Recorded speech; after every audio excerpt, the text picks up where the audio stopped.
আসসালামু আলাইকুম প্রিয় শিক্ষার্থীরা, আমি শিরিন সুলতানা চলে এলাম রানার কবিতাটির অনুশীলনীর এমসিকিউগুলো নিয়ে আলোচনা করব। তাই দেখো, এখানে 1 নম্বর প্রশ্ন আছে, রানারের কাছে পৃথিবীটা কালো ধোঁয়া মনে হয় কেন? অভাবের তাড়নায়। কারণ রানার প্রচুর কাজ করে, এত কাজ করে, কিন্তু তার ঘরে সেই পরিমাণে টাকা নেই, সে অভাবের তাড়নায় তার কাছে পৃথিবীটা কালো ধোঁয়া মনে হয়। 2 নম্বর, দস্যু মানে ডাকাতের ভয়ের চেয়ে রানার সূর্য ওঠাকে বেশি ভয় পায় কেন? চাকরি হারানোর জন্য, বাড়ি ফেরার, এটা বাড়ি হবে, হ্যাঁ, বাড়ি ফেরার তাড়া থাকায়, দায়িত্ববোধের কারণে। তো হচ্ছে দায়িত্ববোধের কারণে এত বেশি কাজ, তাকে রাতে বের হতে হয়, সকালে পৌঁছাতে হয় চিঠিগুলা নিয়ে, সেজন্য রানার সূর্য ওঠাকে সব থেকে বেশি ভয় পেয়ে থাকে। তার মানে এখানে আমাদের 2 এর উত্তর হচ্ছে 4। এবার যাবো আমরা 3 নাম্বারটা। 3 নাম্বারের জন্য উদ্দীপকটা পড়তে হবে, চলো আমরা পড়ে ফেলি।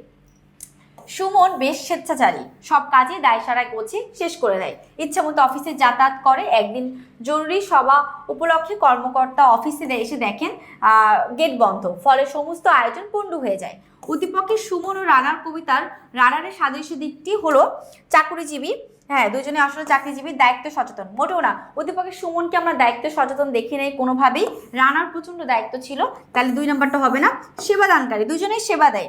আর সুমনের কাজ হচ্ছে অফিসে সেবা দেওয়া, আর রানারের কাজ হচ্ছে মানুষের চিঠিগুলো পৌঁছে দেওয়া। তো দুজনের মধ্যে মিল হচ্ছে 1 ও 3। তাহলে উত্তর হচ্ছে 3 নাম্বারটা। শেষ করবো রানার কবিতার এমসিকিউ, মাত্র 3টা। আশা করছি তোমরা সকলে বুঝতে পেরেছো। আর এখন এ পর্যন্তই। আল্লাহ হাফেজ, আসসালামু আলাইকুম।